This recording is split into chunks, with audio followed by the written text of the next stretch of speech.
larger-than-life player. He christened her on her opening day with a home run. From that moment on, it was known as his house.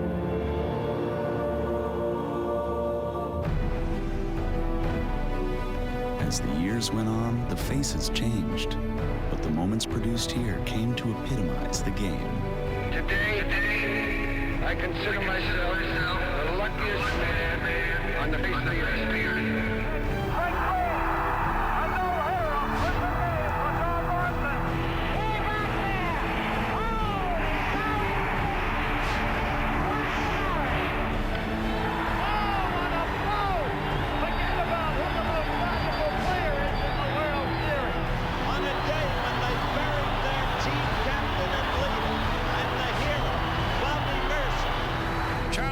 Has room.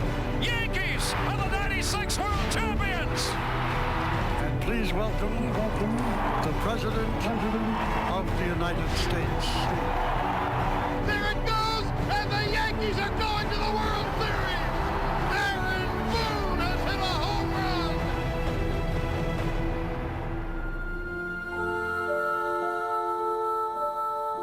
With the final chapter of this epic story about to be authored, the eyes of the sports world are fixed squarely upon her to say farewell for one last time.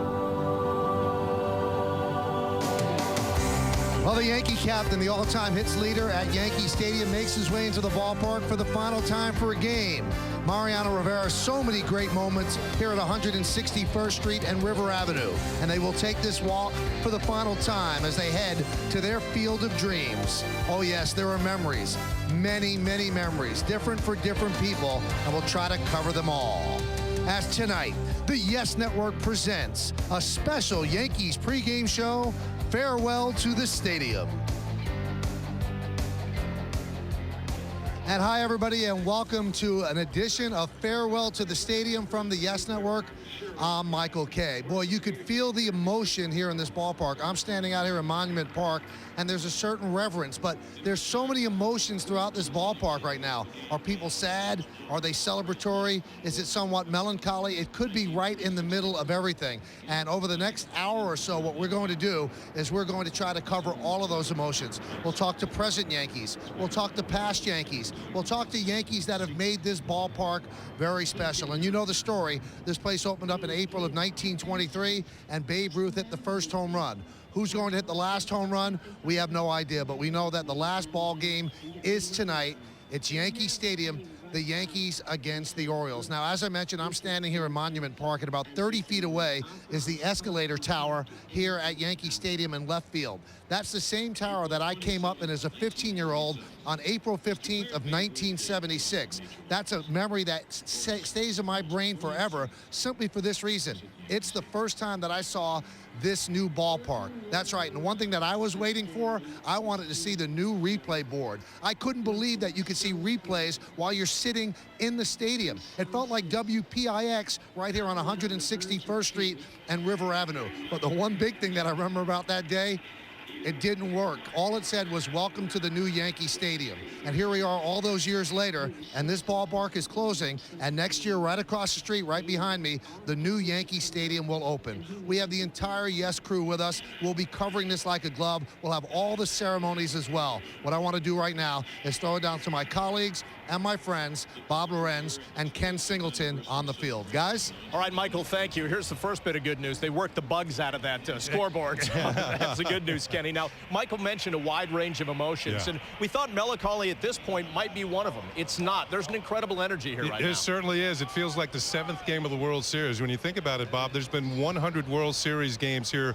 over the years, and some of them were 7th games. I have that same feeling tonight. This is a one-time event for these fans that are here tonight. Some of them are going to be sad, of course. Some of them know that there's a new ballpark across the street, and I'm sure that one's going to make a lot of people very happy. But everybody remembers the great memories. Michael just shared one with us as a kid. You've been here not only as a kid, but as a player and a broadcaster. What are some of those memories like? That has spanned most of my life when you think about it, because I sat in the bleachers when I was 10 years old, saw Roger Maris hit a home run during that great run in 1961 when he broke Babe Ruth's record for homers that year. Also as a player, had some good memories here with the Orioles teams. I remember hitting a ball into the black seats. That was something special. Nobody else had done it, and as the stadium had been refurbished until that point. I also remember, more on a somber note, the night that Bobby Mercer drove in the 5 runs that beat my Orioles 5-4 during the Thurman Munson game in 1979. The stadium had certainly a different atmosphere that night, a different feel to it than it does tonight. All right, well, let's take a look at some of the stadium facts, because so many incredible things have happened here at Yankee Stadium since 1923. The first game played April 18th. Since then, 26 World Championships.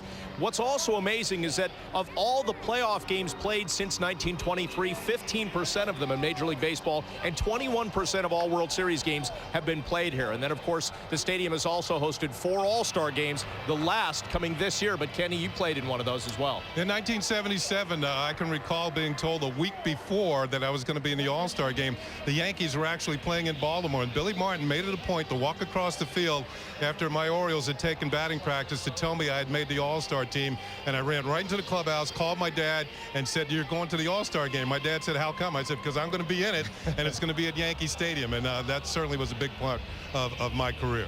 All right, we're going to take a quick break, but obviously we have a lot more coming up here on our farewell to the stadium. Coming up next, Kim Jones joins us. She talks to former Yankee great Tino Martinez, and later, more on the history of the ballpark, and that history goes beyond just baseball. We're back after this. The Yankees pregame special, Farewell to the Stadium, is presented by Ford. Check out the best-selling vehicles in America, only at your Tri-State Ford dealer. An incredible opportunity for Yankees fans this afternoon, allowed into Yankee Stadium at 1 o'clock to mill around the ballpark, the chance to go on the field in the warning track, and of course to go into Monument Park, some seeing it for the first and what will be, at least at the current Yankee Stadium, the last time. We're talking about a lot of memories here on our Yankees pregame special, Farewell to the Stadium. And we've talked about some from a player's point of view. Let's get one from a former player's point of view. Let's go to Kim Jones. Kim? Thank you, Bob. I am here with Tino Martinez. And Tino, what's this day been like so far?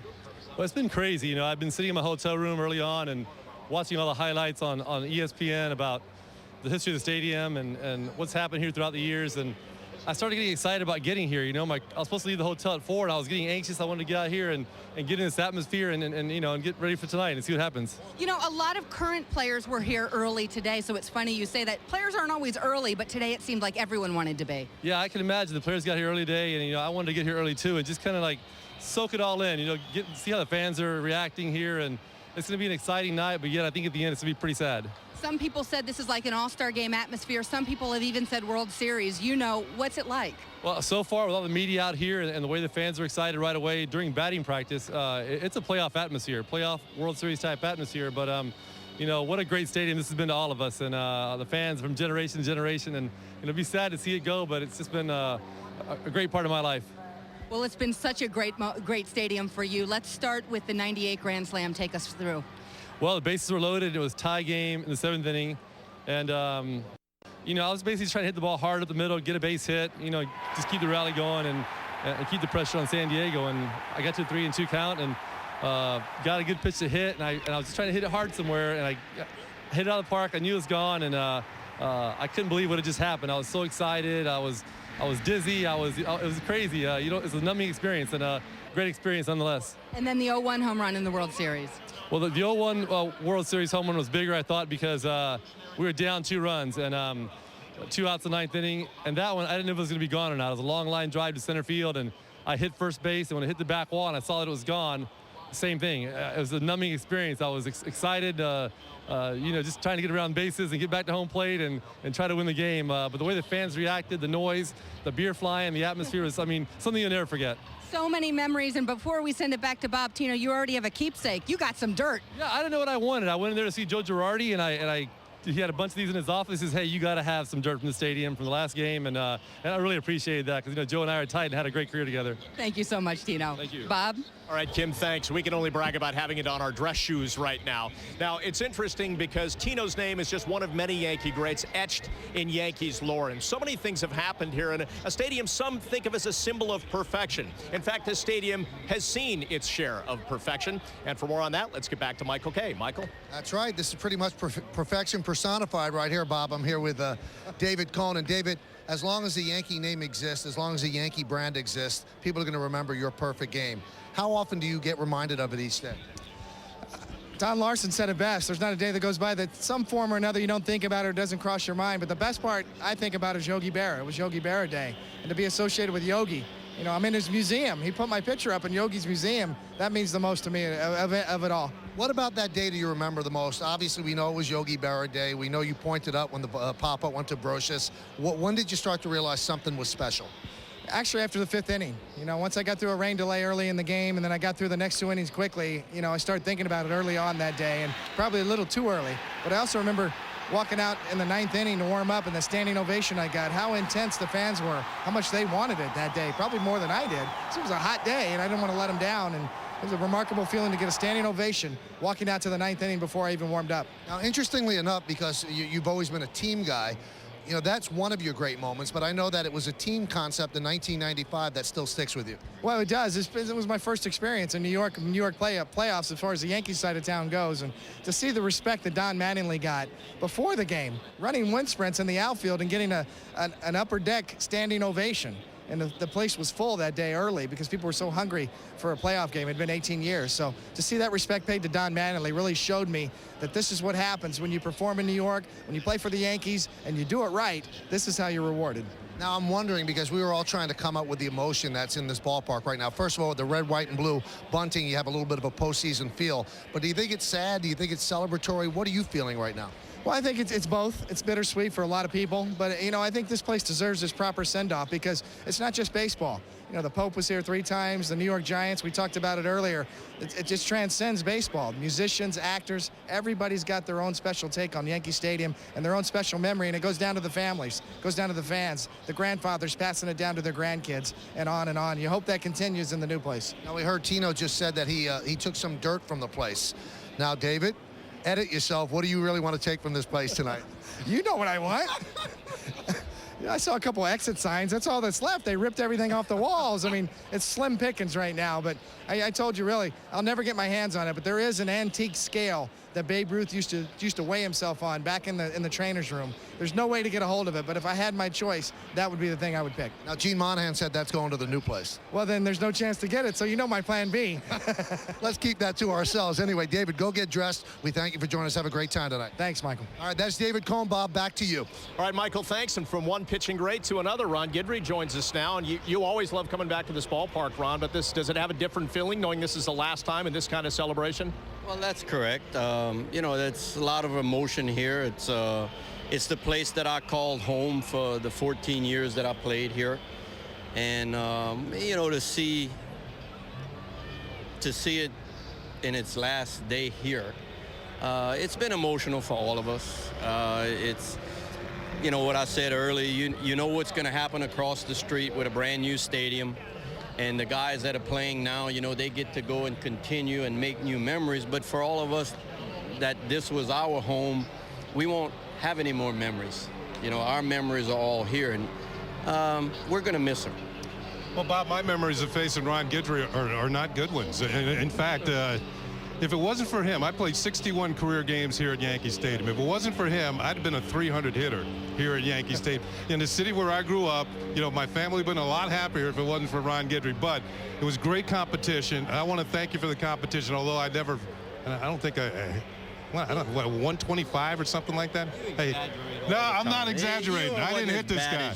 No, it wasn't as bad as you thought. Well, it felt like it on the other end. Let me put it that way. But, you know, just to have that competition here at Yankee Stadium, and your thoughts about this is going to be the last time. And you said you had mixed emotions, but you have a lot of good memories too.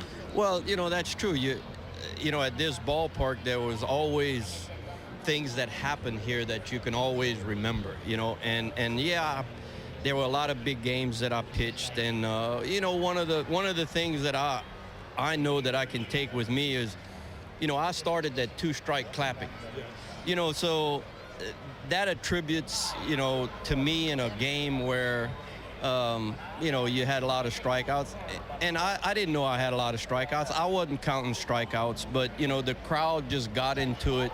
And, it's caught. It's all over now. So every time you listen to a ball game, you see 2 strikes on a hitter and the fans, start cheering. You know that you had a part, and it's wonderful because it started here. I have a feeling that's going across the street, though, Ron. Well, I'm sure it's going to continue. I mean, I hope it continues because, you'll have other guys that come in and they'll break the record at some point in time, which will be great because the records are made to be broken, but they won't be able to take that away from me. I started that stuff. Well, Ron, enjoy the night. It's going to be a great one. You're part of it. And Kenny, I don't think he feels too bad about getting out. I don't think so either. All right, we're going to take a quick break here on our farewell to the stadium. When we come back, the history of the stadium. And as we mentioned, it goes far beyond just baseball. That's coming up right after this. All right, guys.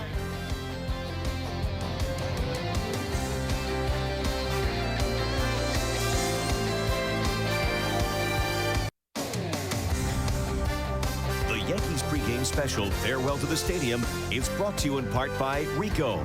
Move your ideas forward with Rico Dependability. And another look at what some call the Cathedral of Baseball, Yankee Stadium, as we celebrate a farewell to the stadium here on a Yes Network special presentation. Now, this stadium has been called many things. A ballpark to a few, known simply as the stadium to others, the house that Ruth built, or as I mentioned, the Cathedral of Baseball. But its history extends far beyond just America's pastime. Throughout history, there have been certain man-made structures that have defined the hopes, convictions, and creativity of the people they serve. On April 18, 1923, one of those spectacular structures opened its doors to the world. No mere ballpark like its contemporaries, this was a stadium. A stadium built to honor the ascension of the Empire State, descended from the coliseums and arenas of ancient empires. Not only would it become the home of the greatest team in sports history, but it would also host some of the most memorable moments of our time and some of the greatest champions the world has ever known. 3 months after it opened, Yankee Stadium held its first boxing match, and the stadium continued to host numerous historical fights, including the first televised match in 1939. Championship boxing was continually exhibited at the stadium until Muhammad Ali defeated Ken Norton in 1976. But the most famous bout was in 1938, when Americans united behind a black man known as the Brown Bomber, who fought and defeated Germany's Max Schmeling, delivering the Nazi Empire and the theory of racial superiority a severe black eye. Football's greatest games were also played here. In 1928, Knute Rockne led his Fighting Irish to victory over the Army's cadets when he implored his team to win one for the Gipper. In 1958, over 64,000 football fans watched what has been called the greatest game ever played, when the Baltimore Colts, in the NFL's first ever sudden death overtime, defeated the New York Football Giants to win the championship, establishing professional football as a major American sport.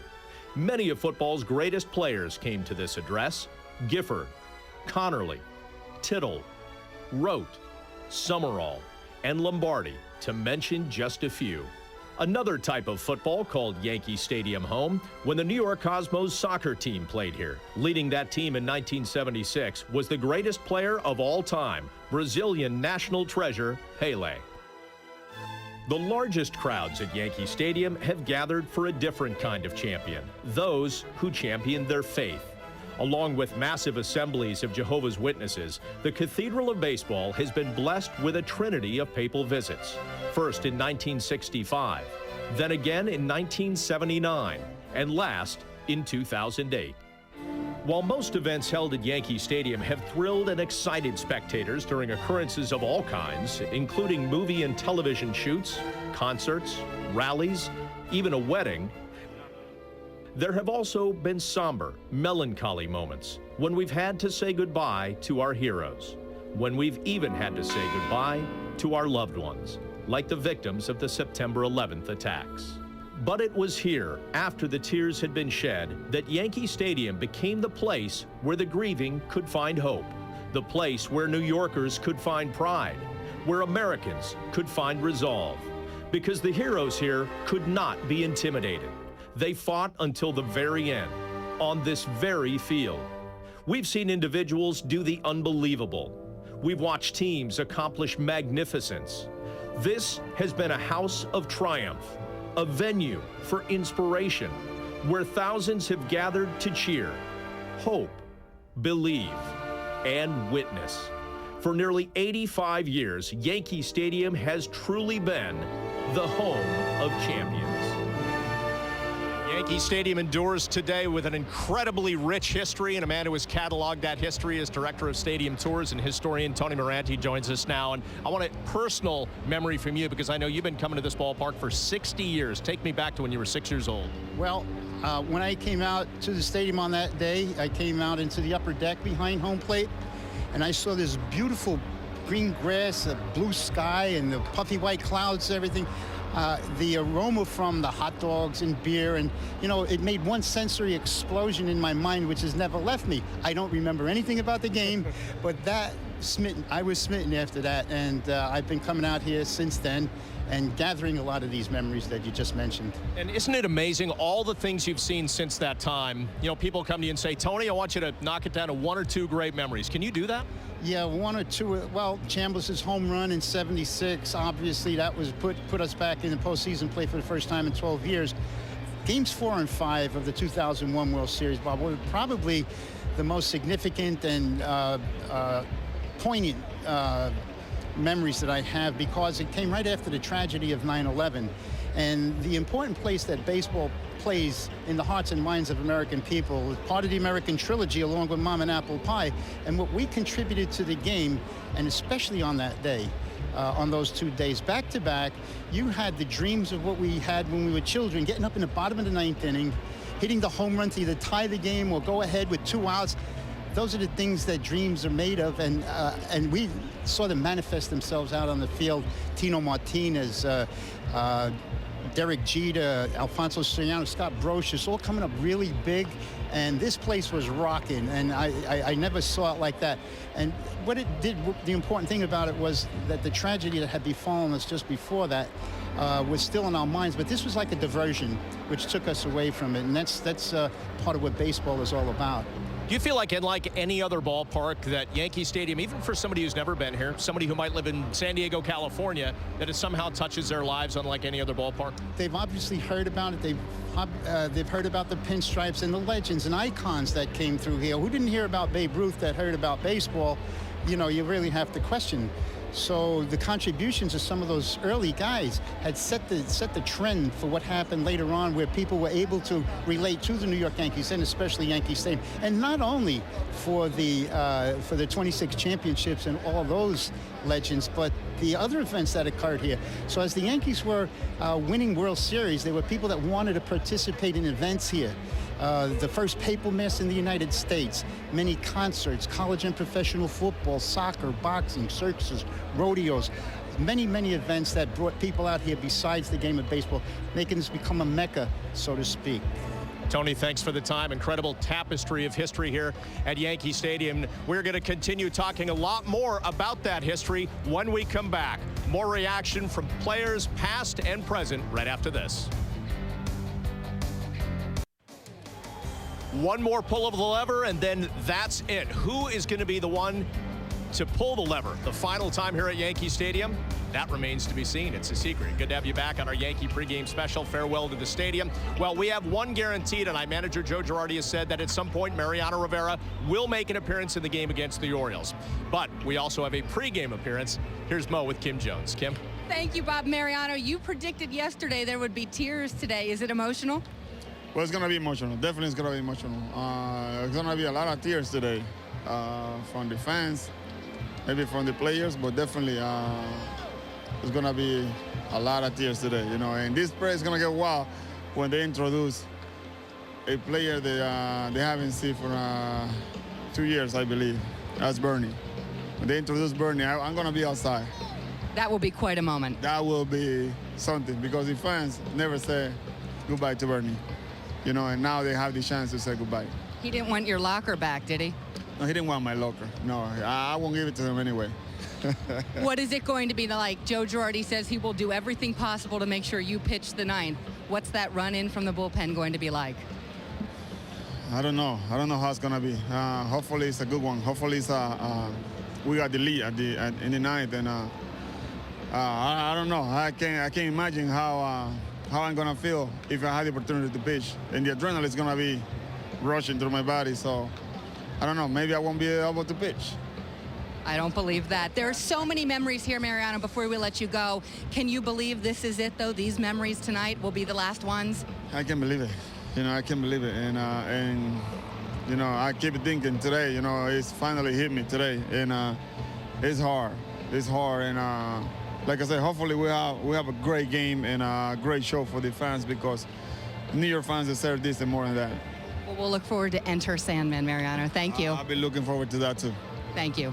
Michael, let's send it over. Thanks a lot, Kim. I'm here with the Yankee manager, Joe Girardi. Mariano just told Kim that it's hit him today. He said he was, wondering what it would be like, but it really hit him today. How about you? It started to hit me yesterday as I was looking around, and once you saw that one go up on the MetLife board, it started to hit me. And then when I came here today, when I woke up this morning, I had the feeling that it was a World Series game. And I knew that there was something really different. And it's hit me in a lot of different ways, but what a great atmosphere. What a wonderful building. I was going to ask you about that, the atmosphere. Is it sad? Is it happy? What are you feeling right now? Both. It's sad because obviously it's the last time that we're going to play here. It's happy because of all the great moments I've had an opportunity to spend here and what this has meant to the city of New York, what it's meant to the world of sports. I mean, there's no better building in the world. Now, is it true that Tino stole some of your dirt? I gave Tino a little dirt. I got some dirt from home plate, and I said, I got to apologize. To me, there's only one position, and that's a catcher. So I didn't go to first base to get your dirt, but here's some dirt. Now, what are you going to do at the end of this game, you think? Well, I'm going to walk over to where Charlie caught the ball, and then I'm going to walk to the mound. And I'll walk the field one last time, and obviously you'll have a chance to walk it. We'll have a chance when we get back next week, but it's a little bit different when there are people here. Joe, a lot of people that we've asked, and it's one of my top memories ever since growing up here. Game 6, 7th inning, you hitting that triple off Greg Maddux. And, I mean, do you even have a recall of that? Oh, yes. That game was on this morning, and I was watching it with my two older kids today, Serena and Dante, and saying, there's Daddy, there's Daddy. And even just watching the game, it brings a tear to my eye because, that was the ultimate. That's the ultimate for a baseball player, to be involved in a game like that and have a chance to celebrate. Joe, what does it mean to you that you're the Yankee manager for the last game ever at Yankee Stadium, and you'll be the Yankee manager for the first game at the new Yankee Stadium? Michael, my life is just been one blessing after another, and this is just another one to have an opportunity to do this. And I just hope I honor this building, I honor the Steinbretters in tonight's game, and have a chance to honor the fans because they've been tremendous. And what a home field advantage to play here all the time. And this atmosphere, it's awesome. Joe, thanks. Have a good time. Thanks, Michael. All right, that's Joe Girardi. Back to you, Bob. All right, Michael, thanks. I love looking at I want to say the old video. It's not that old of Joe Girardi hustling to third base with that triple. And I want to go back to Mariano Rivera, though. His numbers here are absolutely astounding. Yeah, 230 saves here at Yankee Stadium, the most for any pitcher in any ballpark. And Bob, also, you could hear it in the emotion of the voices of Joe Girardi and Mariano Rivera, what it means to have played for the Yankees in this ballpark. And for me, the emotion is coming here as a youngster, sitting out in the bleachers and watching the Yankees play, and of course getting on the field here as a player, and now working here all these years as a broadcaster. So it has really spanned the course of my life from a youngster all the way up into I'm not going to say an old guy, but as an experienced person. Well, I want you to quickly share memory with us. You mentioned you were the first player to hit one into the batter's eye, the black. Yeah. You sat out there yesterday. Yeah. You've seen the field from a perspective that so many of us will never be able to do. What's it like? Well, hitting that ball in 1977 off it, Eduardo Figueroa. It was a hanging slider and hit the ball out there. I didn't know it was going to go that far. I knew I hit it well, but once I saw it bouncing around in the seats out there, I had tried to think of when was it the last time it was done since they had opened the stadium, and nobody had done that until I did it then. And then yesterday going out there and just walking around. First time I've ever been out in the black seats, just walking around. It was early in the day. Nobody was out there but me. And I looked out towards home plate and I said, man, I used to be a strong young man. There was a time I could hit a ball that far. Well, the stadium is has rocked on so many occasions, and Paul O'Neill is familiar with that. He joins Michael Kay now. Michael? Thanks, Bob. Thanks, Kenny. Paul, you know, you were up in the booth a couple of weeks ago, and I'm sure you were coming to grips with it. This is the last day. You're in uniform. What are you thinking right now? It's weird because once it gets to that last day, you do realize that, you know, the end is here. And, you know, with the whole year of the build-up, it's here tonight. And, you know, I think that so many people, it's starting to, fans, players, ex-players, they're starting to realize that this place isn't going to be here next year. And sad to see it go, but a lot of memories are going with it. Are you emotional to the point that it's going to be difficult for you, Paul? Well, I think it's a part of, you know, it's a part of everybody that played here that, you know, you look back at what you were trying to get back to, talking about the team now, you know, back into the 90s and things like that. Well, those pictures are all going to be different now because this stadium won't exist. But, you know, I still look back at those times and definitely were the best years of my career. Well, and it ended in 2001, and it ended in such a grand way for you, and not many people get to go out that way. Describe your feelings in that Game 5 in 2001 as you're coming off the field and they're chanting your name. Well, actually, you go out to start the inning because you're kind of frustrated because you're losing. You're losing a World Series game, and you know the importance of winning every inning, winning every game, and then you realize what's going on with 55,000 people. And then when the game was over, it all sinks in, and then how we ended up winning the game. It was probably the coolest night I've ever had on a baseball field. Derek Jeter told me the other day, I said, do you ever pinch yourself and wonder how this all happened? He said, I don't want to pinch myself because I don't want to wake up. Do you ever feel like that you've had such a great life and being part of the Yankee situation really made it even better? Well, I always say that, you know, if I was never traded to the Yankees, I would have never got to experience the things I experienced here. And at the time, you're kind of uncertain of what's going to happen. But by far, the best days of my life were spent here in Yankee Stadium. Can you imagine, Paul, if you weren't traded to the Yankees, you'd never have had all those New York restaurants, stuff like that? I've never been in a booth with you. It's been unbelievable what our lives have been different, huh? But no, seriously, I mean, this place here has been just walking down the tunnel here. I mean, there's something about it that it's the coolest place sports are played. That's just the way it is. Tell you what, Paul, you made it pretty cool. Thanks a lot. Have a good time tonight. See you, Michael. That's Paul O'Neill. Back to you, Bob. Michael, thank you. And they're going at it again. They're not even calling a game together. Paul has a way of putting Michael in his place from time to time and just letting him know what's really up. Right. All right. We've got a lot more coming up when we come back here on our Yankees pregame special. This place is home to so much great baseball history, and we will share much more of it right after this.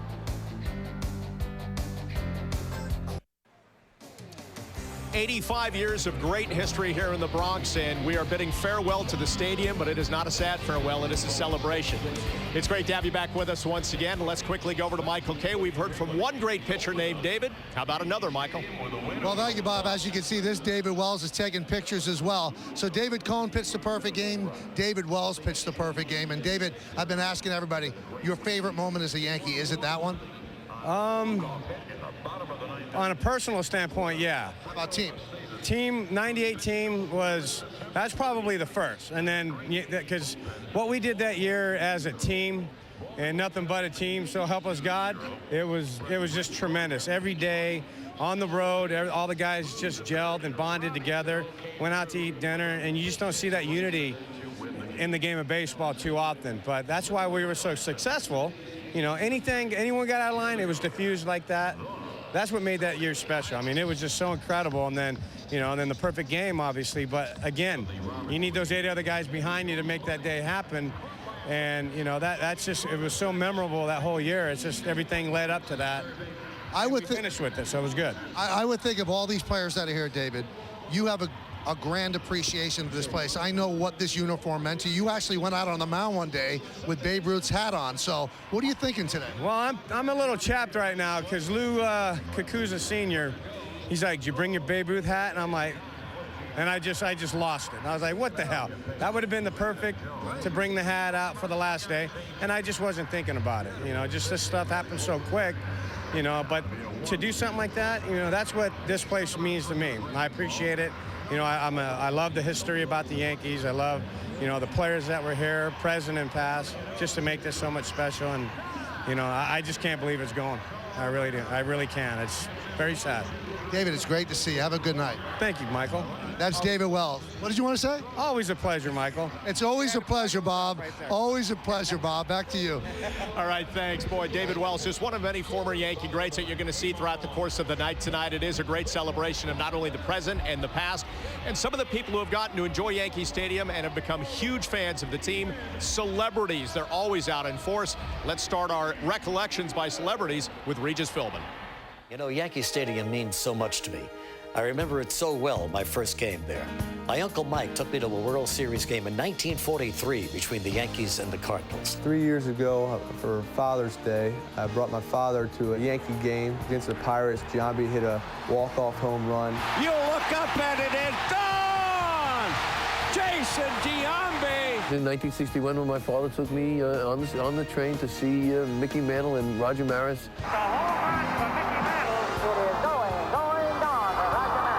A World Series game that I attended with my dad. We sat in the bleachers, and Paul Blair got a hit in about the 10th inning to win an extra innings World Series game. It has to be my first game.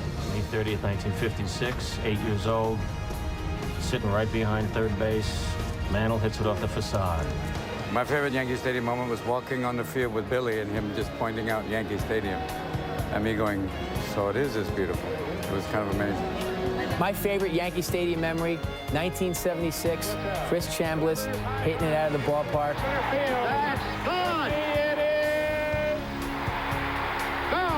Winning in 96, Charlie Hayes' catch.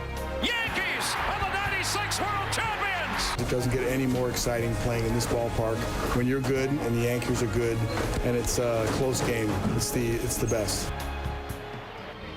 All right, so there's just some recollections. I want to get one of yours. You talked to us a little bit about your childhood and being here, sort of that explosion of color, it seems, for everybody. What was it like for you? I think the summer of '61. That was a great year. The Yankees won the World Series. They hit 240 home runs, which was the all-time record at the time. And Mickey Mantle and Roger Maris had that great run at Babe Ruth. All right, you know, isn't it amazing some of the memories that a lot of people have? We want to get back to Michael Kay for another one. Michael? Well, thank you, Bob. I'm here with Scott Brocious, who was such an important, integral part of those Yankee championship teams. And Scott, even before you got here, I know your dad was a big Yankee fan. What does it mean for you to be here this evening?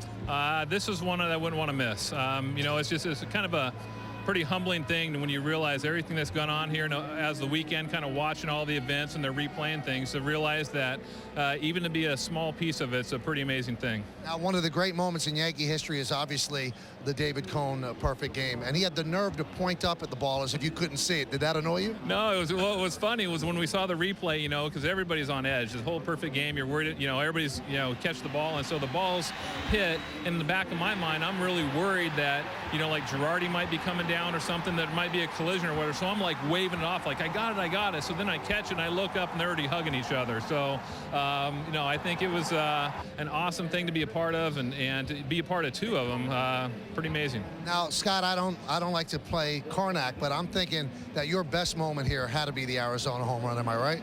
Well, either that or the sack bunt the next time afterwards.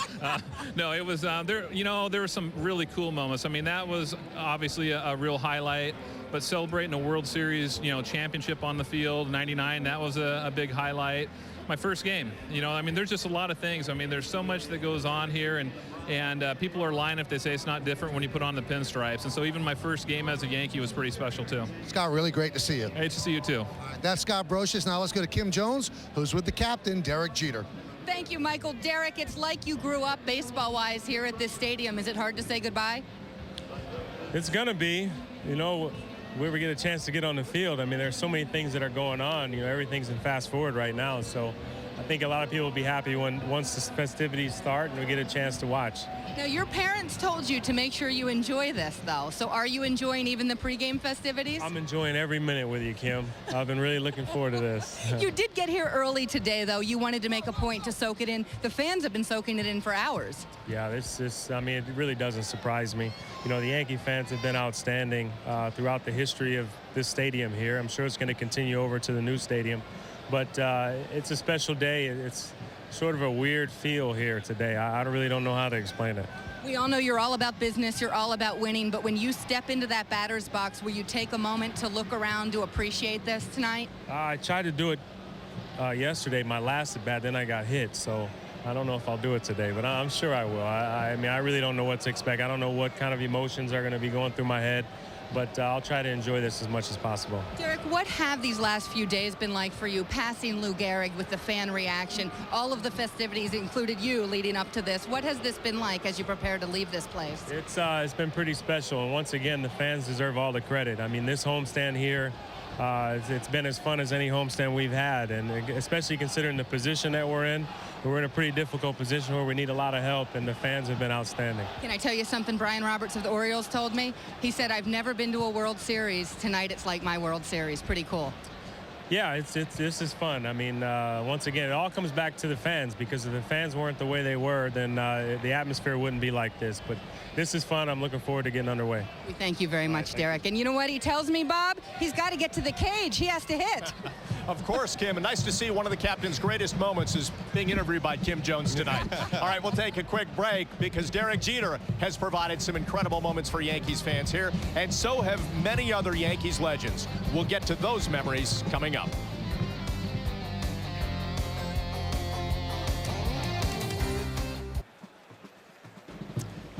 And welcome back once again to our Yankees pregame special, a farewell to the stadium. We've talked a lot tonight about so many great moments that have been captured in our minds. And let's take a moment to pause and reflect on some of the most treasured baseball moments here at the stadium.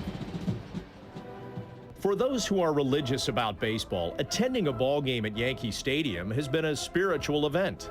For more than 80 years, baseball's faithful have come here to cheer their hearts out, accomplish their childhood dreams. Derek Jeter stands alone atop the Yankees' all-time hit list at Yankee Stadium. Sing with the choir. Let's go Yankees! And heal their very soul. They won this game for their team captain. They've witnessed a seemingly infinite amount of magical moments and miracles that have been offered at the Cathedral of Baseball.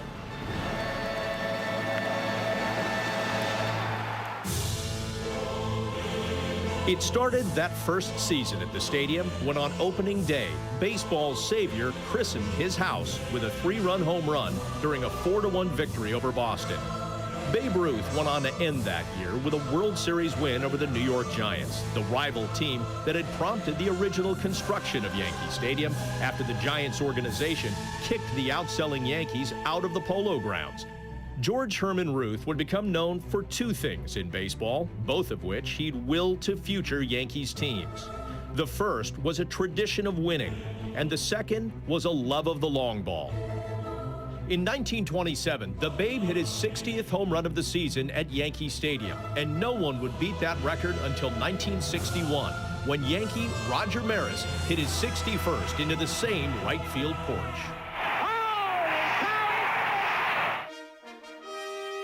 Along with the Babe, there was the Iron Horse, who continued the Yankees' slugger tradition and injected a sense of pride into the organization when he played a consecutive 2,130 games. Lou Gehrig would even continue to play ball after he'd been diagnosed with amyotrophic lateral sclerosis, a degenerative muscle disease that would become better known as Lou Gehrig's disease. When his body began to fail him, knowing that he didn't have long to live, Lou Gehrig gave a heart-wrenching speech at Yankee Stadium as his number became the first to be retired in Major League Baseball. Standing at home plate, he amazingly proclaimed his good fortune, a moment that has become iconic in American history. Today, I consider myself the luckiest man on the face of the earth. Wouldn't you consider it privilege to associate yourself with such a fine-looking man as is standing in uniform in this ballpark today? Gehrig died just 2 years later at the age of 37. On the same spot, 7 years later, at 53 years old, Babe Ruth said his own goodbyes at the stadium when his number was retired. He was dying of throat cancer and had only 2 more months to live. With 2 such players as role models, Yankee Stadium would become the home of the greatest sports franchise in history, a team that would dominate several eras in baseball. Along with home runs and grand slams, Yankee Stadium has been the place to watch great moments on the mound. there have been several no-hitters. Yankee has pitched a no-hitter. No-hitter for Jim Abbott. Doug Gooden pitches a no-hitter. And there have even been a few perfect games. David Wells has pitched a perfect game. A perfect game for David Cone. Including the only no-hitter ever pitched in the World Series.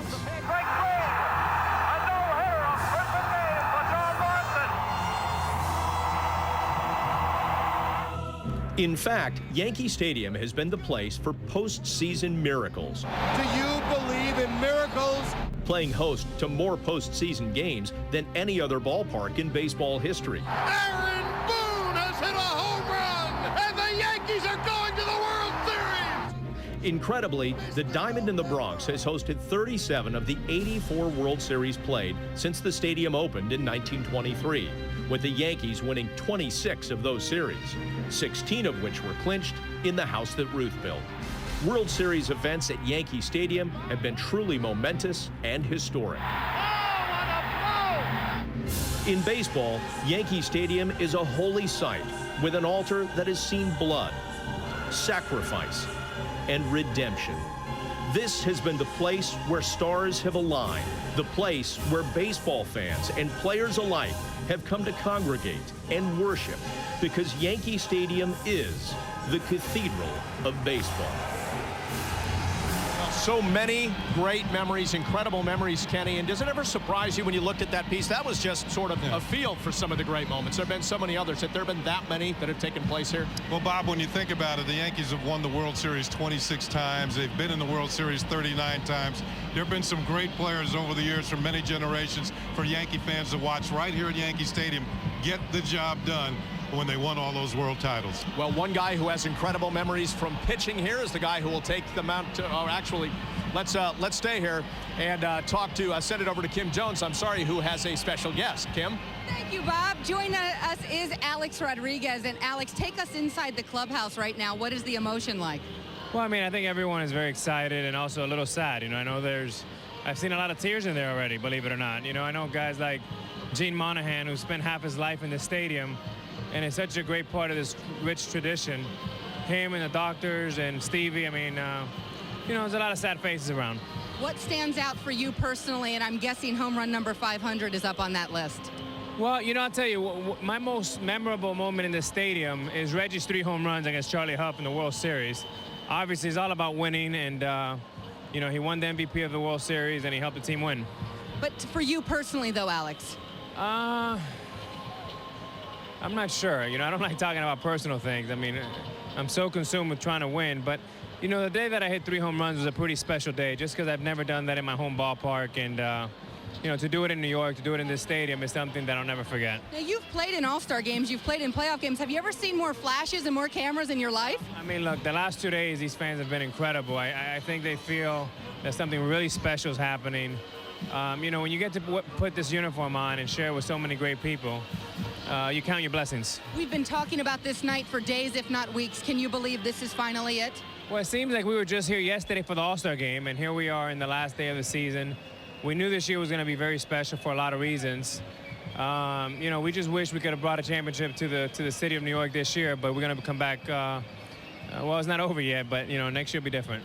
Alex, thanks so much. Enjoy tonight. All right, thank you. Bob, back to you. All right, Kim, thank you. Now, we've heard from some great Yankees past and present about their memories, and obviously one person who we wish were here with us tonight but couldn't be is Yankee great and our colleague Bobby Mercer, who passed away in July after a courageous battle with brain cancer. Now, we feel in some way, shape, or form that he is here tonight enjoying this celebration with us, but we wanted to take one more chance to pay tribute to this Yankee great, Bobby Mercer.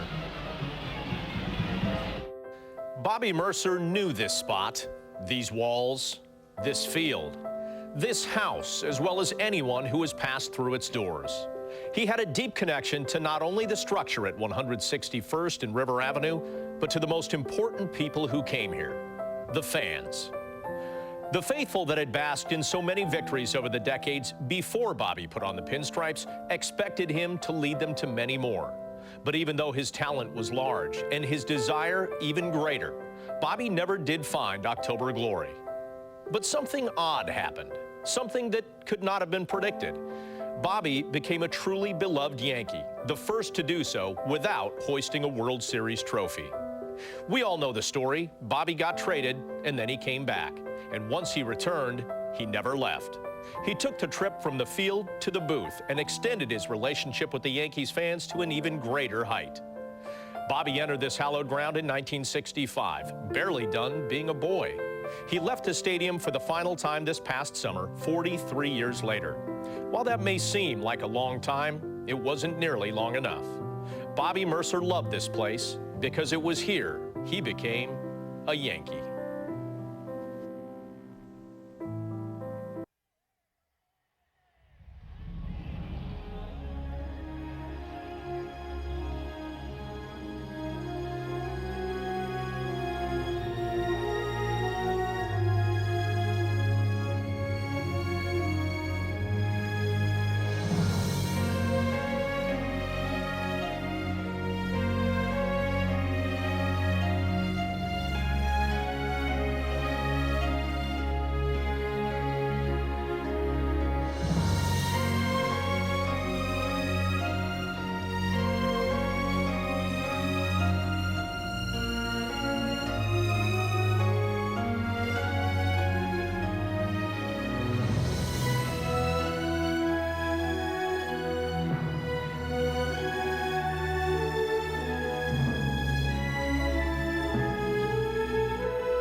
"85 years of incredible history, from papal visits to not only championship games for baseball, Kenny, but championship games for football and boxing as well." Now, those still photos kind of tell the whole story about what's gone on here over the years, Bob. And just as you said, tremendous history in sports, papal visits, of course, the boxing tournaments, the boxing championships. I remember seeing the Giants here playing football when I was a kid, and it's just been a special, special place for baseball fans and fans of all kinds of sports. And Michael, as we mentioned at the top of the show, there is not only an incredible history, but an incredible energy here tonight. It's very positive. It's much more of a celebration. What do you think? I feel the same thing. It almost feels like the beginning of a World Series before Game 1. There's a buzz. There's an excitement. There's an energy. Maybe toward the end of the night when people realize that it's time to turn out the lights and the last one out does that, I think that maybe there'll be a little bit more sadness. But right now, I think people are anticipating a great thing that the Yankees have put together, and I think they're looking forward to it. So at this point, I don't feel any sadness at all. All right, Michael, thank you. We will see Michael in just a few minutes for the on-field ceremony, and you want to stick around for that. He and John Sterling will take you through some incredible moments, and you're going to see some really incredible faces and former Yankees joining us. But let's go over to Kim Jones for some final thoughts. Kim? Bob and Kenny, I'm struck by some of the emotions in this clubhouse from Mariano Rivera, other players as well. I'm also struck by Andy Pettitte, who talks about how honored he will be to take this mound tonight. But mostly, it's about these fans. They are amazing. It's like they know this is it, and they are determined to send it out right. Their energy since 1 o'clock this afternoon has been unparalleled. All right, Kim, thank you. You know, Kenny, I'm of the mind that, you know, really this stadium is two stadiums, the one from 23 to 73 and the renovated stadium. They both have their great moments, but here's what I look forward to, carrying this excitement that we have tonight into the new ballpark, because if we are to believe, and everything is drawn up this way, that stadium is more the original stadium, which it is. I think the ghosts that are here, if you believe that, are going to go running across the street. We might even hear their cleats crossing the concrete to get to that new ballpark. Well, you talked about the Yankee Stadium being two stadiums, but it's in a one-of-a-kind stadium with the two stadiums. The fact that a lot of winning has gone on here over the years. With the Yankees in the original stadium of Babe Ruth and Lou Gehrig, Joe DiMaggio, Mickey Mantle, and Yogi Berra. And then after the renovation, you had the likes of Chris Chambliss' home run happening. Then moving on to the Yankees into the 90s, early 2000s. A lot of winning's gone on here, a lot of the championships. It's really been one of a kind of a stadium, and it's been the best venue for baseball in history. All right, well, we've given our opinions, but it's time to hear yours. As you know, Yankees fans are some of the most knowledgeable and most passionate fans, and have been for 85 years. Let's go to Nancy Newman with some of the fan reaction. Thanks, guys. A check of this shirt, and you know where this man's loyalty lies. He is Frank from the Bronx. And Frank, welcome to the final day at the current Yankee Stadium. How does that sound? How do you feel about it? Oh, I'm definitely sad. I mean, I love it. It's going to be a good day, but I'm sad that this place is, closing down. I was here for Giant games. I was here for World Series. My favorite all-time memory would have to be 1996 when the Yankees won the World Series. That was the most incredible time we've ever had out here inside, and then it spilled out into the streets, and it was a party and a celebration. It was unbelievable. I lost my voice for about a week. The crowd was great. There was no trouble like you see in some cities. Everybody was behaving themselves. It was just one big, no fights, no nothing got damaged. Everybody had a blast. I'll never forget that. Well, Yankee Stadium is the house of special moments. We've got another one today. Your names, and tell us what happened today. I'm Brian Buckner. It's my girlfriend, Tigist, and she said yes. I proposed that on Monument Park in front of Lou Gehrig, and I told her that I would be the luckiest man on the face of the earth if she said yes, and she did, and it was kind of a nervous moment, but I just feel so lucky, and I love this little lady, and I love this place, and it's just incredible. Really? Just every game, coming with friends and family, and the before game, the after the game, and just watching great Yankees comebacks when everyone else doesn't think it's possible. The memories here will last a lifetime. I'm just so lucky to be here right now, and I can't express it. I'm going to tell my kids about this one day. One thing you can say about Yankees fans, they're certainly in touch with their team, and in some ways, literally, and the players. You see the handprints out on the wall. A lot of people, as they walked through here, the public allowed between 1 and 4 today. They walked along the warning track, Kenny. They were allowed to touch the wall, go out and visit Monument Park, and just experience that. And for a lot of them, it happened for the first time. Yeah, I think players will tell you over the years that fans energize the players on the field.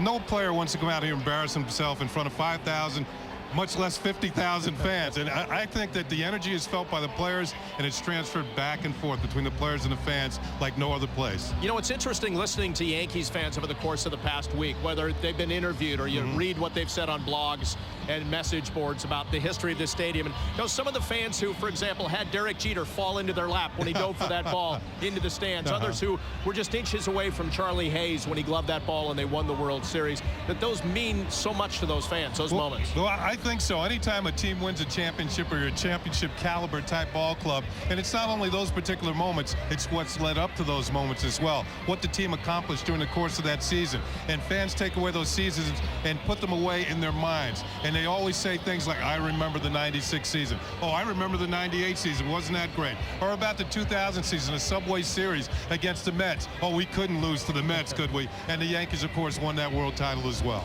Now, you're always around on Old Timers Day, and I know that we're going to see some young timers and some old timers tonight, certainly, as the celebration continues. And you're going to want to stick around for that because the celebration that they have prior to the game will be terrific.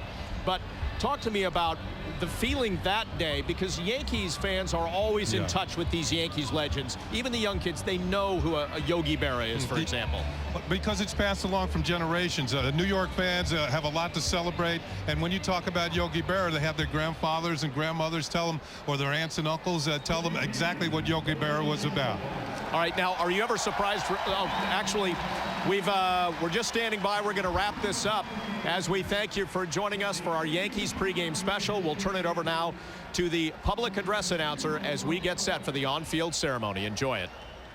I'm sorry I could not make it there tonight in person to celebrate the history of a place I have called home since 1951. I know the Yankees have a wonderful ceremony planned for tonight to celebrate Yankee Stadium that I'm sure that everyone will enjoy. I've missed being at the stadium this season, but I hope to see everyone next year in the new Yankee Stadium. But now it's time to sit back as the Yankees pay homage to the house that Ruth built. So, fans, I'll see you next season. But now, please direct your attention to the area by the Yankees on-deck circle and welcome our MCs for tonight's ceremony, WCBS Yankees broadcaster John Sterling, and Yes Network broadcaster Michael Kay. Well, thank you, Bob. You know, you've really been missed at the stadium this season, and I think I speak for everyone when I say we hope to see you across the street next year. But tonight is about the glorious history of this majestic stadium as we welcome you to the final game in the history of the most iconic venue in all of sports, Yankee Stadium. Think of all the memories and great moments that have happened in this very building. Think of all the Hall of Famers and pinstripe legends that have graced this field. No place can match all the history that has happened within these historic walls. We'll be honoring the history of this hallowed stadium as we bring back to life some of the players from years gone by and welcome back some of the legends that graced this glorious field.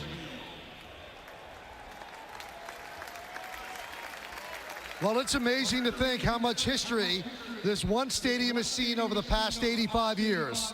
It has seen no-hitters, perfect games, dramatic home runs, and countless World Championship celebrations. No other sports venue in the world has the rich history or seen the number of magic moments that this grand cathedral of baseball has.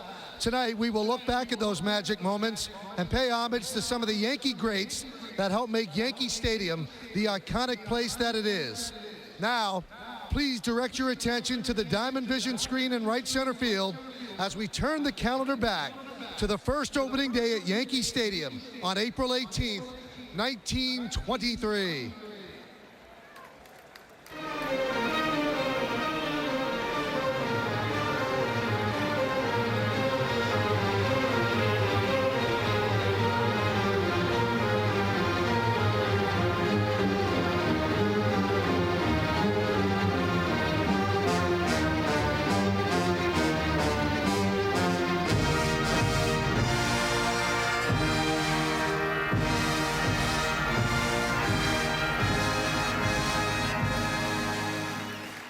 The history of this grand cathedral of sports dates back to April 18th, 1923.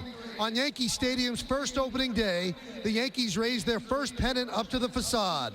As we honor the rich history of this famed ballpark, the Yankees are proud to display this banner here tonight. Please direct your attention to the black seats in center field as we present the original 1922 American League Championship pennant that was the first pennant to fly in this stadium.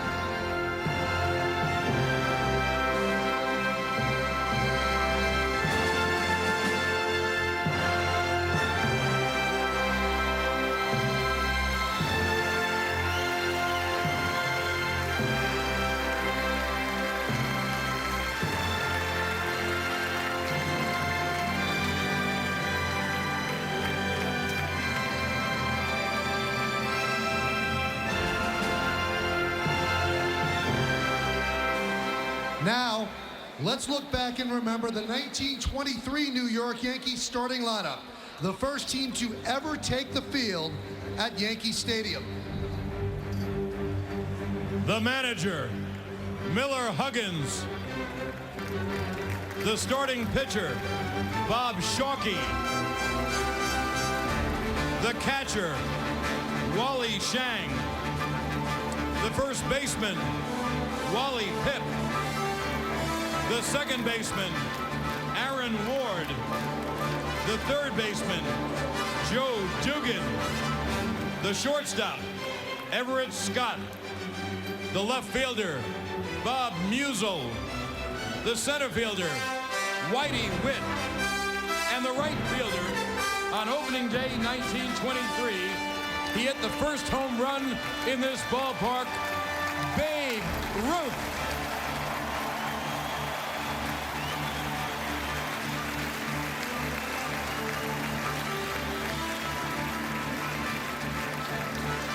Since 1923, the Yankees have had many illustrious players grace this field with their skills.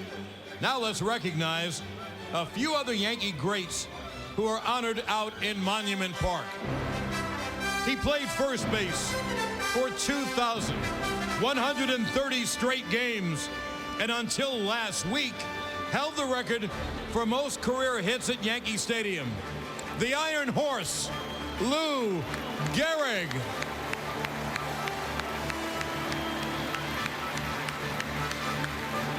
A Yankee from 1930 to 1942.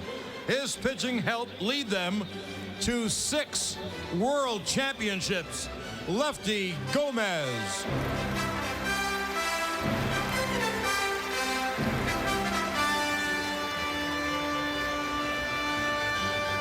The Yankees' all-time leader with 261 complete games and the winningest right-hand pitcher in team history, Red Ruffing.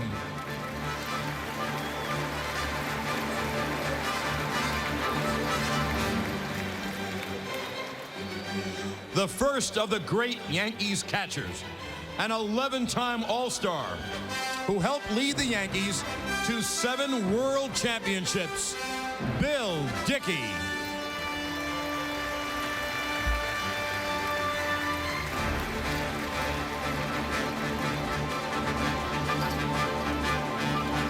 One of the great Yankees managers, he helped guide them to 7 world championships as their respected leader, Joe McCarthy.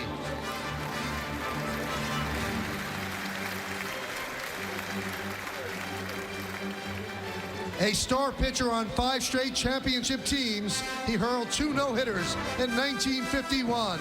The Super Chief, Allie Reynolds.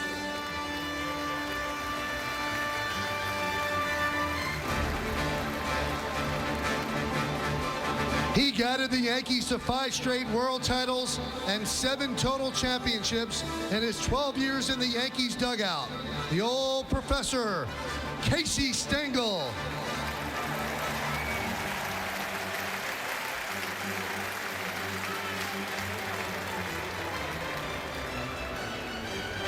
He holds the major league record for most consecutive games with a hit. He was a 3-time MVP and a 13-time All-Star. Was a member of 9 World Championship teams. The Yankee Clipper, Joe DiMaggio.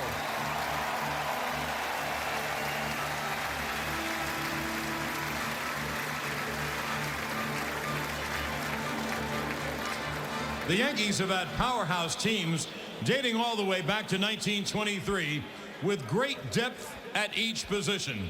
We just recognized some former Yankee greats, but the Yankees have over 700 living alumni. Tonight, as we celebrate some of the stars at each position, we mention that not everyone could be here tonight.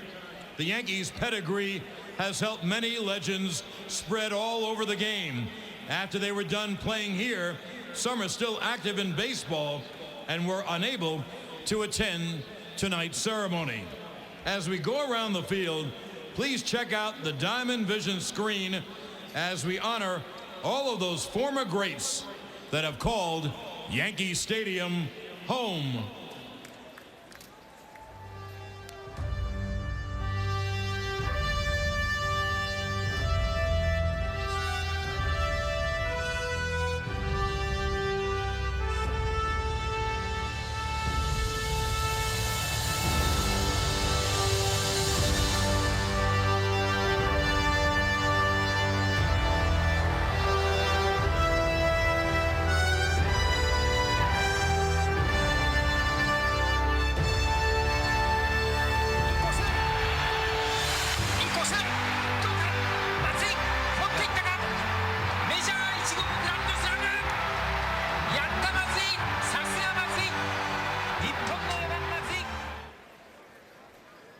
We start with the left fielders tonight, and this one spent his entire 15-year career playing left field in Yankee Stadium. During this period, he was one of the American League's best switch hitters. He was a 2-time world champion made the All-Star team twice. Soft-spoken, a dignified leader, Roy White.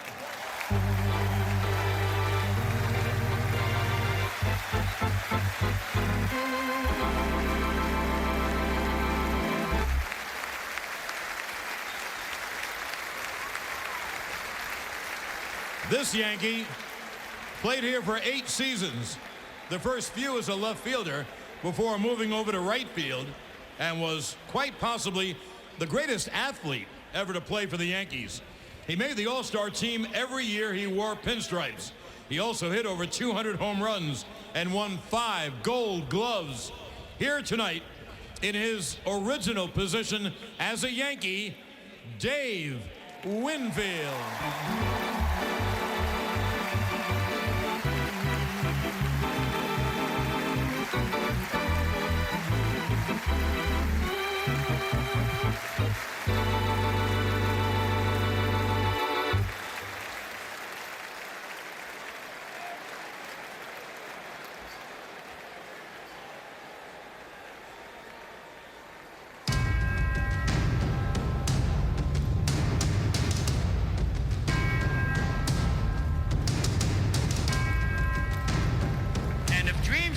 True for me, a little 5'5" Italian who dreamt about playing for the great New York Yankees, and to have it happen, that was unbelievable.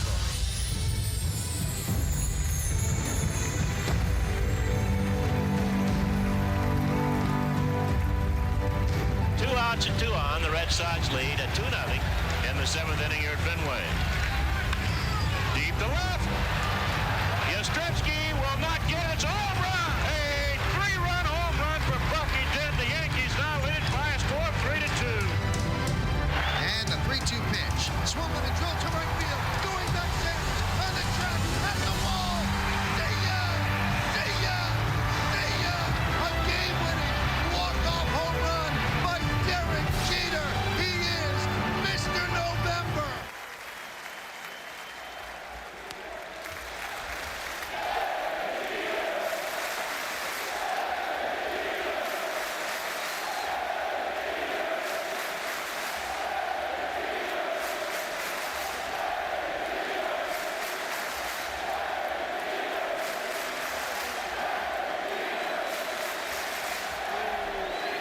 This shortstop was a 7-time world champion, 5-time All-Star, the 1950 American League Most Valuable Player, the 1951 World Series Most Valuable Player, and in 1994, he was elected into the Baseball Hall of Fame. After retiring from the field, he continued to be a fixture here at Yankee Stadium for the next 40 years as a Yankees broadcaster. Escorted by Yankees reliever Mariano Rivera and representing her husband Phil Rizzuto, Mrs. Cora Rizzuto.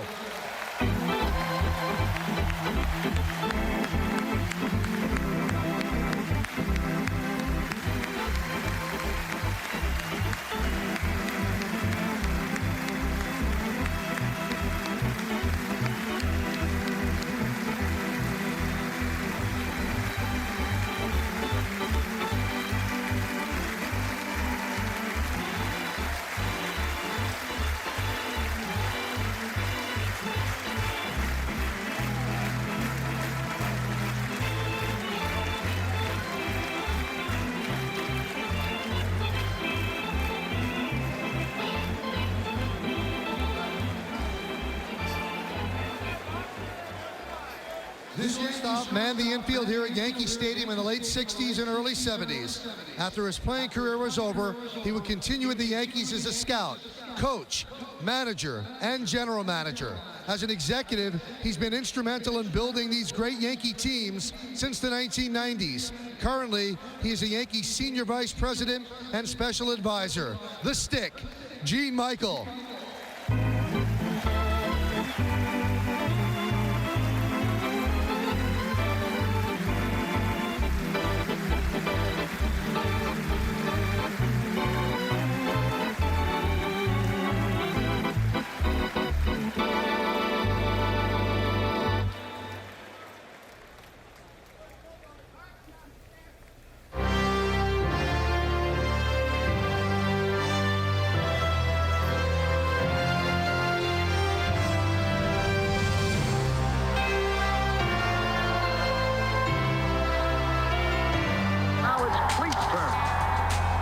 Yankee out of here. It could be, it is a home run.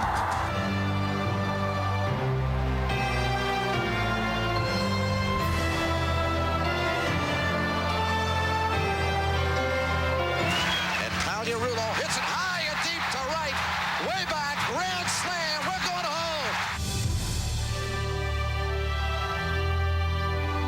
Swung on and hit in the air, to deep left, that ball's high, it is far, it is good. I don't believe it. Once again, deja vu, a two-out, game-tying two-run home run by Scott Brocious. Alex Rodriguez has made Major League Baseball history, the youngest player ever to hit 500 home runs. This player played the hot corner for 11 seasons here and was a key member of the 1977 and 1978 World Championship teams. During his career at the stadium, he would make 5 All-Star teams, win the 1981 ALCS MVP, lead the league in home runs once, win 2 Gold Gloves awards for his stellar defense. He's part of the lineage of great Yankees third baseman, Greg Nettles.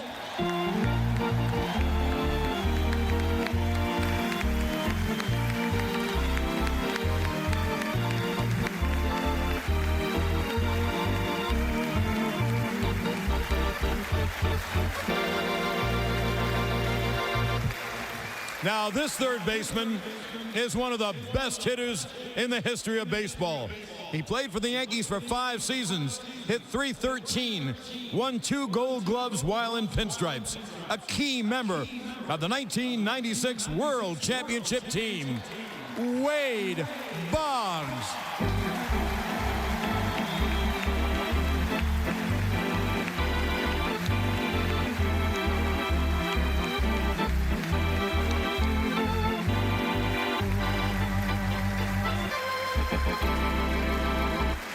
Now we have the Yankees third baseman from 1998 through 2001.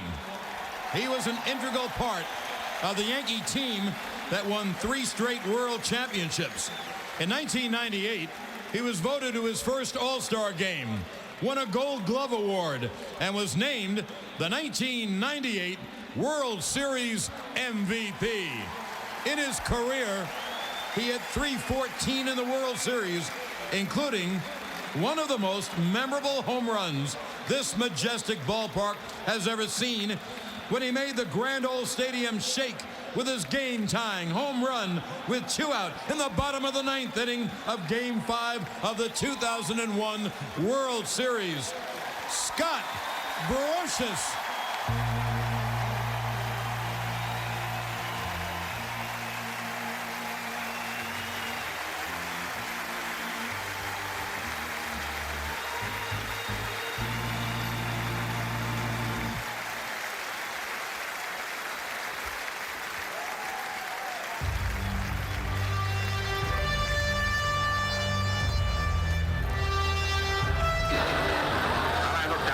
And I pointed. I said, I'm going to hit the next pitch ball right past the flagpole. Well, the good Lord must have been with me.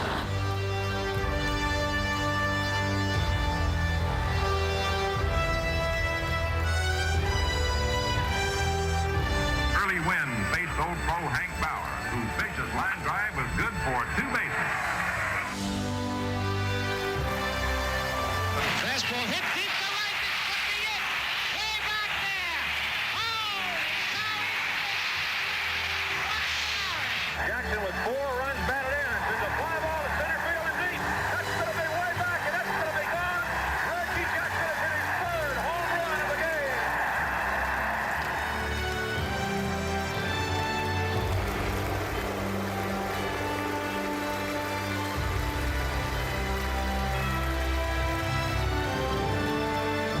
The whole crowd is now chanting Paul O'Neill. Wow. What a feeling that must be. El Como Dulce. Bobby Abreu is sweet as candy.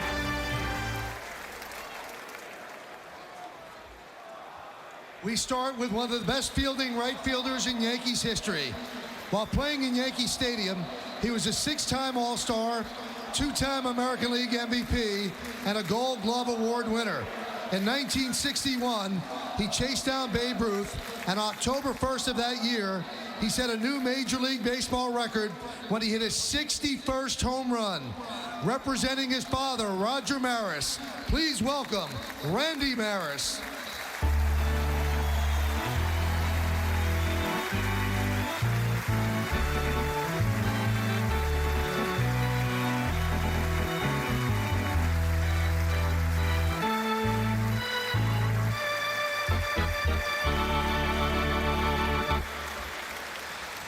Our next legendary right fielder played here at Yankee Stadium for 5 very memorable seasons.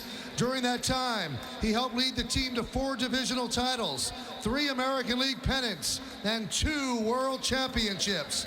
On the night of October 18th, 1977, he gave us one of the most unforgettable nights in Yankee Stadium history, when in Game 6 of the 1977 World Series, he smashed 3 home runs in consecutive at-bats en route to being named World Series MVP.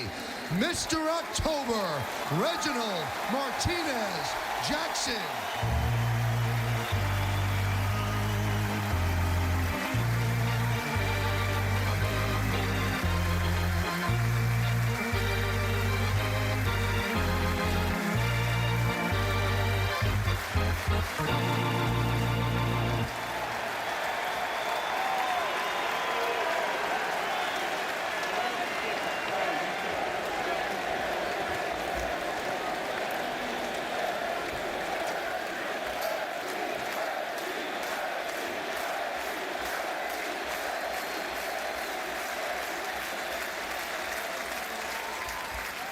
This right fielder would spend 9 seasons patrolling the outfield here at the stadium from 1993 to 2001. During those 9 seasons, he would appear in 4 All-Star games, hit over 306 times, and he led the American League in hitting in 1994. One of the fiercest competitors Yankee fans have ever seen. He was a key member of 4 World Championship teams. The Warrior, Paul O'Neill.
This second baseman played for the Yankees in the 1950s.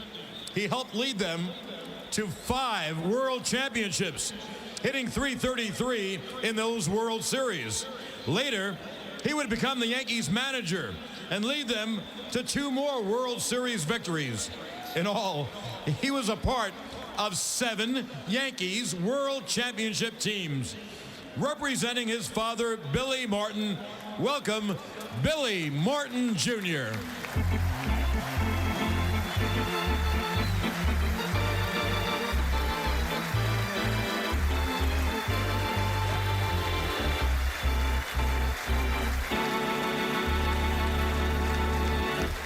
Our next legend was one of the greatest fielding second basemen in the game, who won the Gold Glove Award 5 years in a row from 1961 to 1965.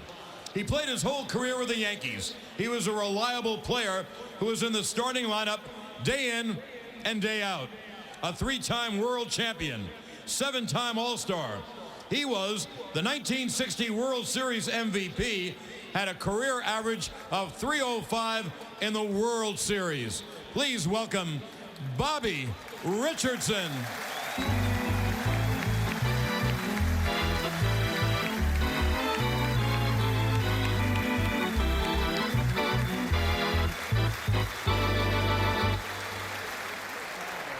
This second baseman spent 13 seasons at Yankee Stadium. He appeared in 5 All-Star games, including the 1977 game that was played here. In 1977, his sacrifice fly in the 9th inning of the deciding Game 5 plated the winning run and sent the Yankees back to the World Series. He also scored the winning run in the 12th inning of Game 1 of the World Series that year. In total, he would win 6 World Championships with the Yankees, 2 as a player, 4 as a coach. A true Yankee, Willie Randolph.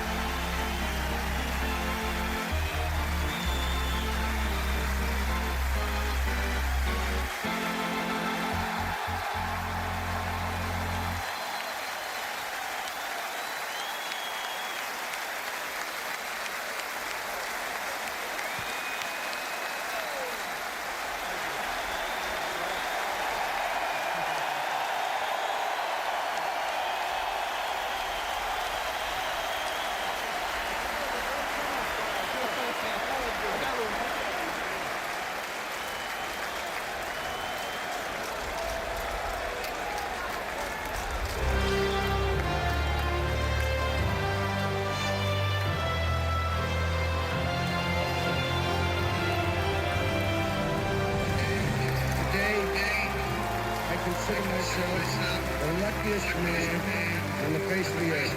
And the Moose slams one over the left field fence to put the Yankees way out ahead, 6-2.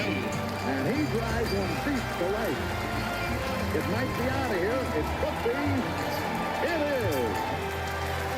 Chris Chambliss has won the American League pennant for the New York Yankees.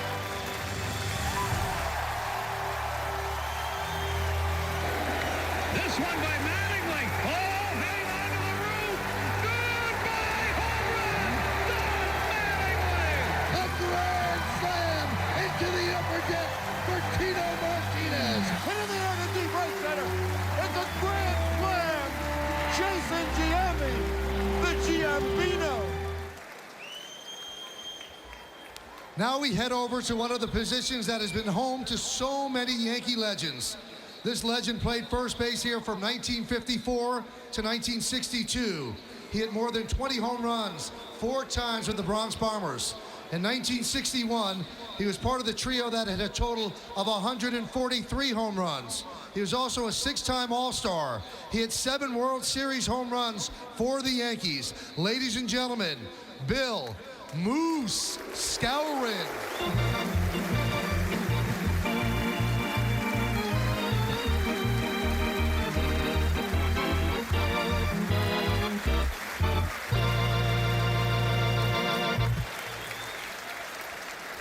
This gentleman played first base at the stadium from 1974 to 1979. And he was at the heart of the 1977 and 1978 World Championship team lineups. During the 1976 season, he was selected to play in the All-Star game, and then on October 14th of that same year, he set off one of the wildest scenes in this stadium that has been seen, a lot of wondrous moments. The Yankees had not been to the World Series since 1964, but with one swing of the bat, he changed all that. Circling the bases as the fans stormed the field, he put the Yankees back in the World Series. Chris Chambliss.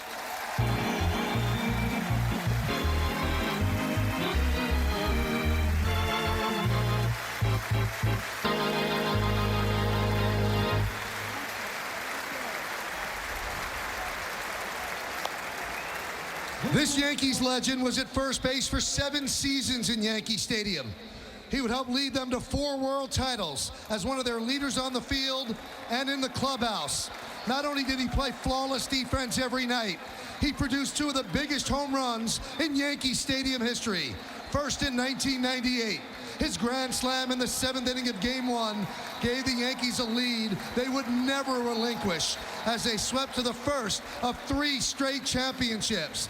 Then nobody will ever forget the way he made the stadium shake with his dramatic home run with 2 outs in the 9th inning of Game 4 of the 2001 World Series. Ladies and gentlemen, Constantino Martinez.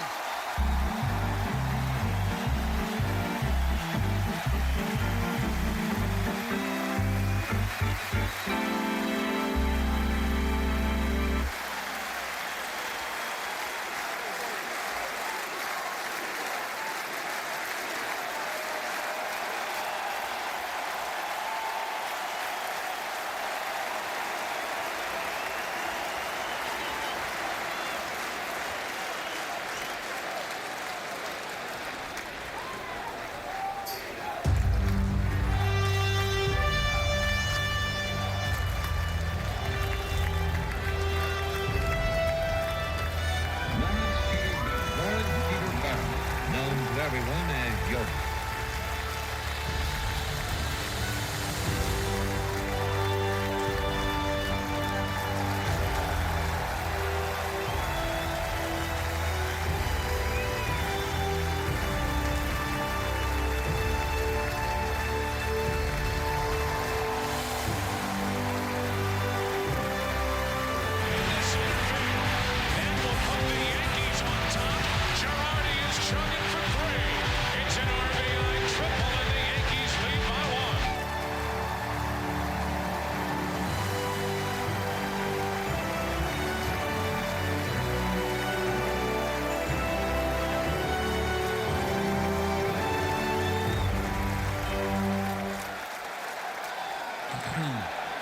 As we move to catchers, we start with one of the greatest catchers ever to play the position.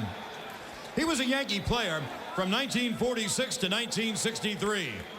He was selected to the American League All-Star team 15 straight years.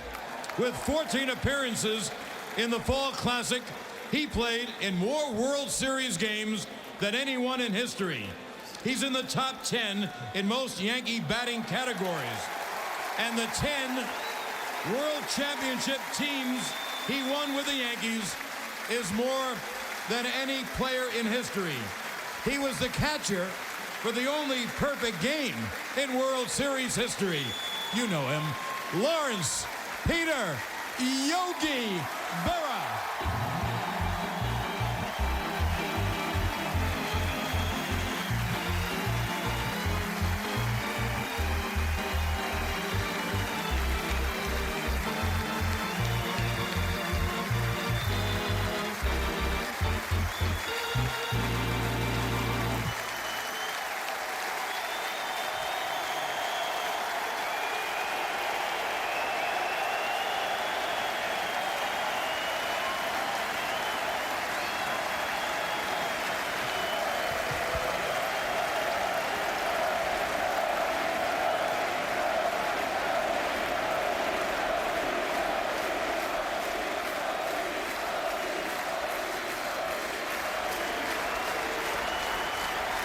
Our next great Yankee catcher was the first African-American player in Yankee history.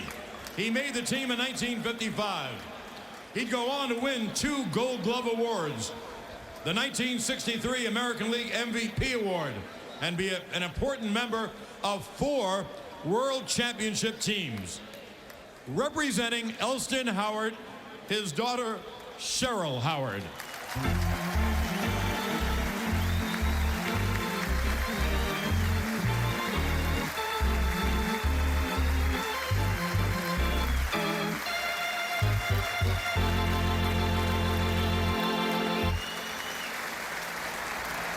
Next, he was an 8-time All-Star, 3-time Gold Glove Award winner, 2-time world champion, as well as the 1976 American League MVP. In April of 1976, he was named the 6th captain in Yankees franchise history. Tragically, he passed away in the prime of his career on August 2nd, 1979. And from that date to this, the final game at Yankee Stadium, his locker remains empty. Representing his dad, Thurman Munson, please welcome his son, Michael Munson.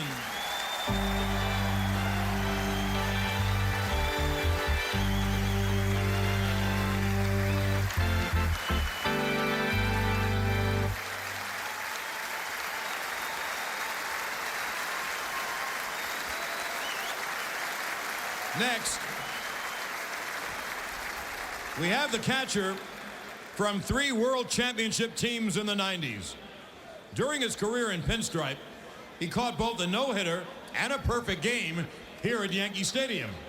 When the 1996 World Series returned here for Game 6, his 3rd inning triple gave the Yankees a lead they would never relinquish as they won their first World Series title in 18 years and set off a grand celebration here in the stadium. Tonight, he'll be the Yankees manager for the final game. The manager of the New York Yankees, Joe Girardi.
Even though Yankee Stadium is known as the house that Ruth built, some of the greatest pitchers in the history of the game have pitched on this mound. And we start with not only one of the greatest pitchers of all time, but he is probably the greatest Yankees pitcher ever. Here's a crafty lefty who pitched for the Yankees for 16 seasons. In 1961, he won both the Cy Young Award and World Series MVP. He had a lifetime record of 236 and 106, which gives him the highest winning percentage of any pitcher in the 20th century. He holds the World Series record for wins, consecutive scoreless innings, and strikeouts as he helped the Yankees win 6 world titles. The chairman of the board, Edward Charles Whitey Ford.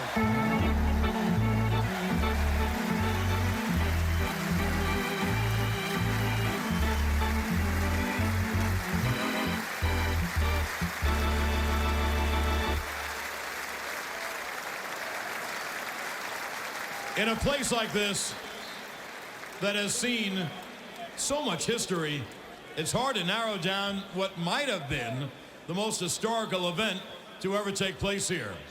Well, what this pitcher did has to be considered the single greatest game ever pitched in this grand cathedral.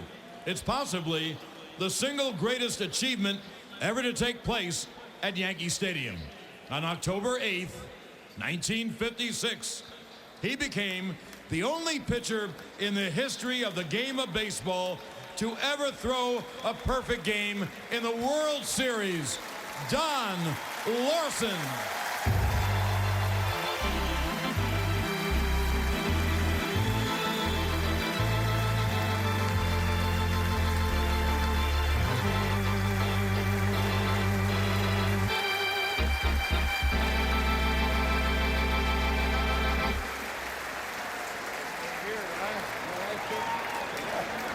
This next pitcher was with the Yankees from 1975 to 1979, and in 1975 would lead the American League in wins and throw an outstanding 30 complete games.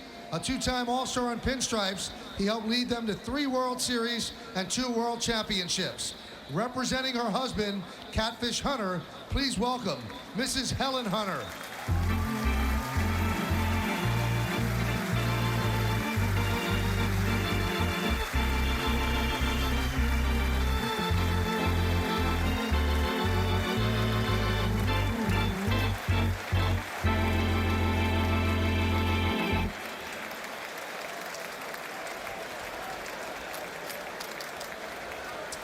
This relief pitcher was one of the most intimidating and overpowering pitchers that ever stepped on the mound at Yankee Stadium.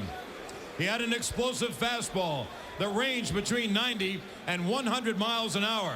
He's third on the Yankees all-time saves list with 151. He made the American League All-Star team 4 times while wearing pinstripes.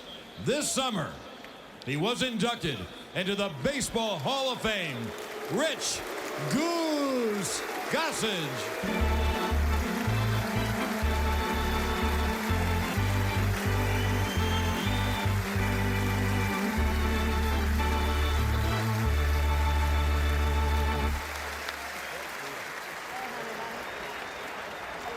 This left-hander spent his entire 14-year career pitching at Yankee Stadium. In 1978, he had the most dominant season ever by a Yankee when he went 25-3 with a 1.74 ERA. He set the franchise record for most strikeouts in a season and most shutouts in a season. And on June 17th, 1978, he gave this stadium its most electric pitching performance when he set the franchise record with 18 strikeouts in 1 game. He is in the top 10 of almost every Yankees pitching category. Louisiana Lightning, Ron Guidry.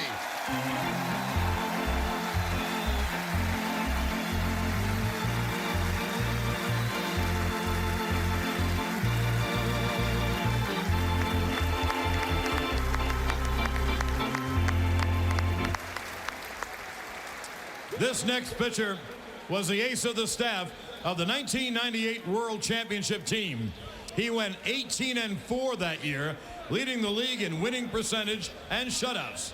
And on May 17th, 1998, he gave Yankee Stadium another moment that only this cathedral of baseball deserves.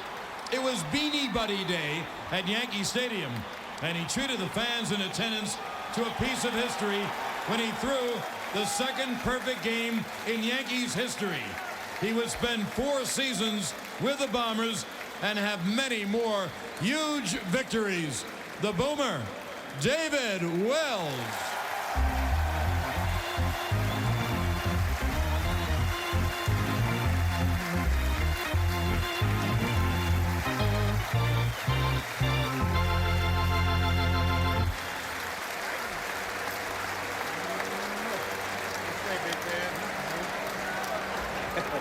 Most teams are lucky to have 1 perfect game thrown in their history. But the Yankees have had 3 pitchers throw a perfect game, all at Yankee Stadium. On July 18th, 1999, a day that Don Larson and Yogi Berra were in attendance, he threw the 3rd perfect game in Yankees history and Yankee Stadium history. In all, he spent 6 years in pinstripes and had a 6-1 record in the postseason. He was a key member of the Yankees' last 4 World Championship teams. Let's welcome David Cone.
If any positions have the legacy and prestige that playing center field at Yankee Stadium has, now it's time to welcome back a few of those greats and their families. We start with a player who spent 18 years manning center field for the Yanks in the 50s and 60s. Not only was he one of the greatest players ever to don pinstripes and step on this field, he was one of the greatest all-around players in the history of baseball. He helped to lead the Yankees to 12 fall classics, 7 world championships, and hold the major league record for the most home runs in World Series play. He played in every All-Star game from 1952 to 1968. He was a 3-time American League MVP. And in 1956, he put together one of the greatest offensive seasons in the history of baseball, when he led the majors in batting average, home runs, and RBIs, making him the last player to win the Major League Triple Crown. Representing his father, the Mickey Mantle, please welcome David Mantle.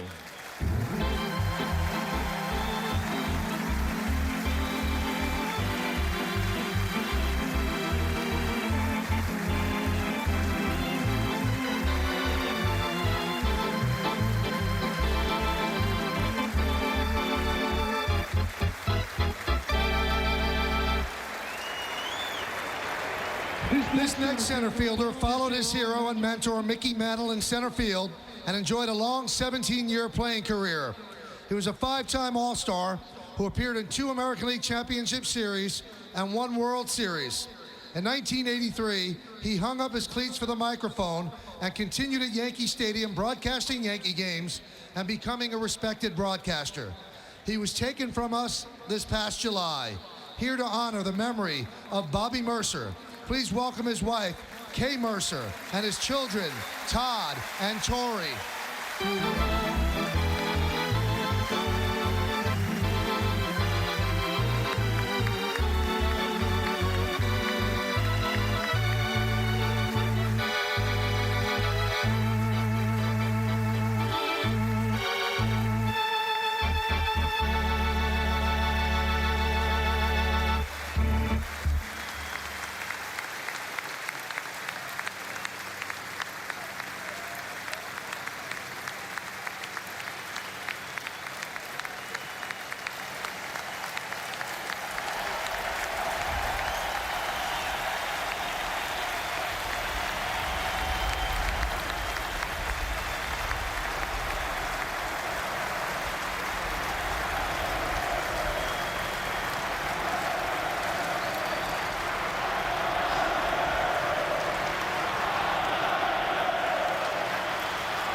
We've now come down to our final guest of tonight.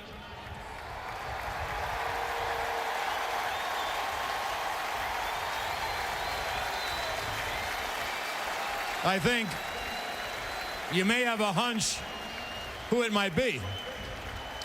This Yankee spent 16 seasons patrolling center field to this great ballpark.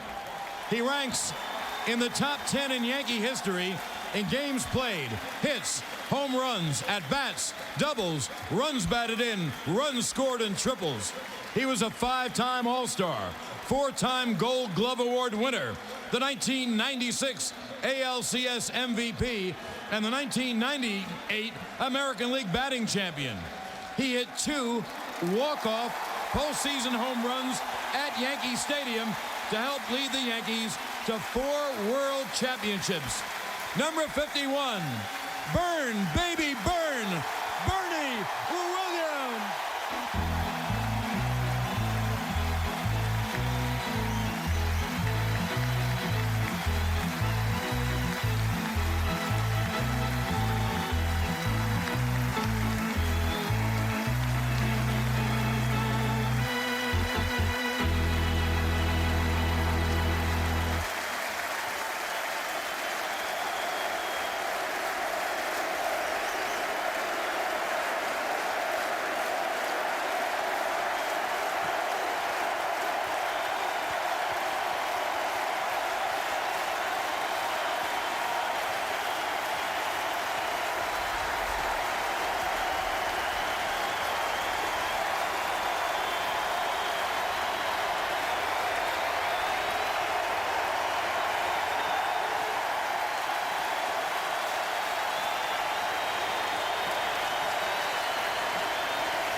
Now that we have introduced the starting lineup from the first game ever played at Yankee Stadium, as well as some of the former Yankee greats and greatest players in the history of baseball that have called Yankee Stadium home, it's now time for the legendary voice of Yankee Stadium, Bob Shepard, to introduce us to the Yankees starting lineup for the final game at Yankee Stadium tonight.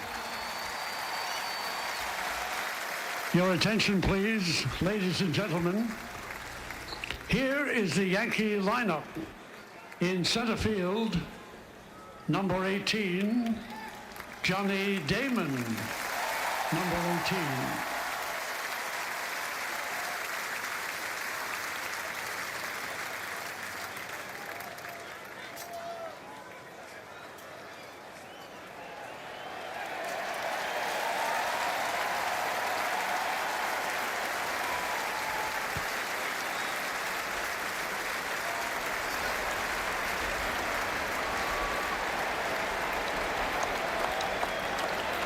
At shortstop, number 2, Derek Jeter, number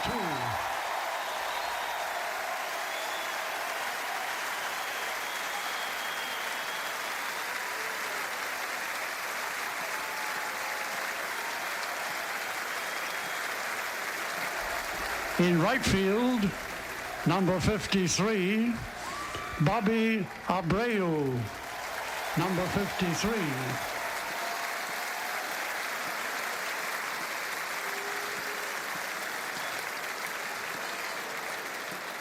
At third base, number 13, Alex Rodriguez, number 13.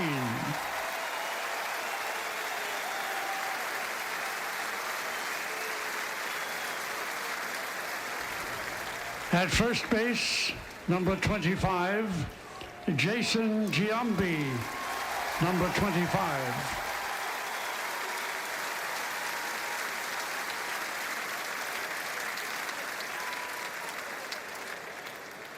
In left field, number 22, Xavier Nady, number 22.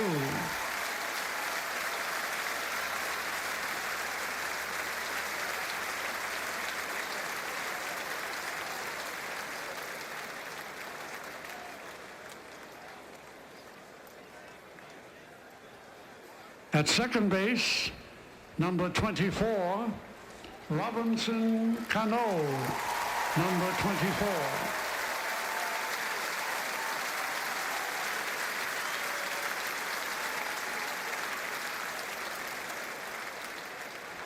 The designated hitter, number 55, Hideki Matsui, number 55.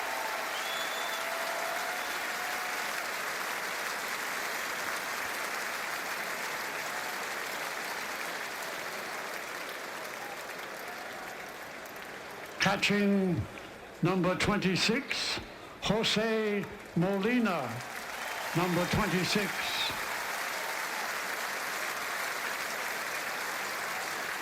And pitching number 46, Andy Pettit, number 46.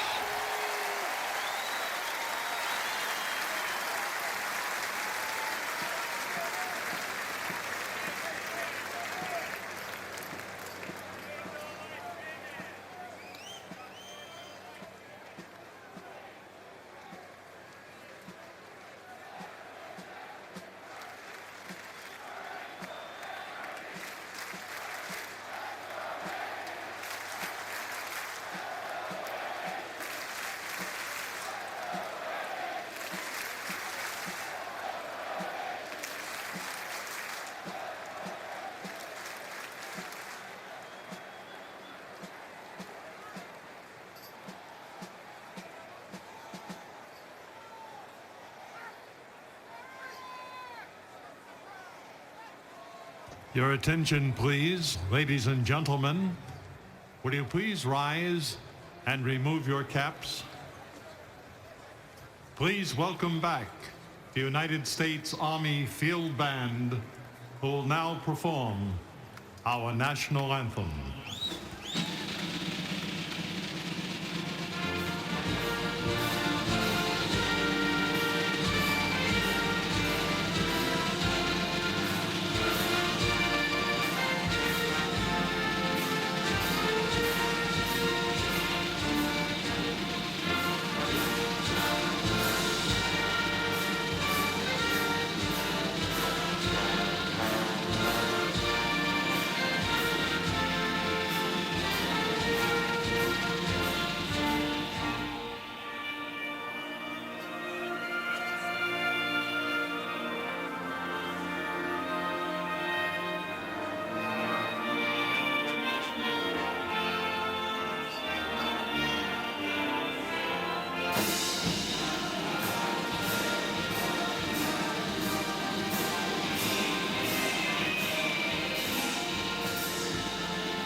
Let's introduce a special guest to catch tonight's ceremonial first pitch, a player who's had many great Yankee moments. please welcome the Yankees catcher, number 20, Jorge Posada.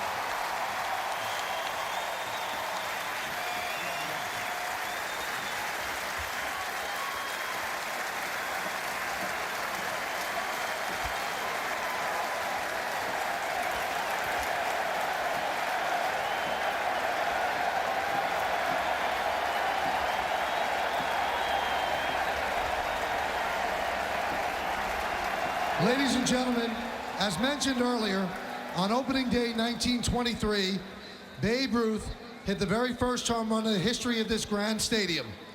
As the stadium's history began with a Ruth, it's only fitting that we close Yankee Stadium with a Ruth. Here to throw the final ceremonial first pitch in the house that Ruth built, escorted by her son, Tom Stevens, please welcome the Babe's daughter, Julia Ruth Stevens.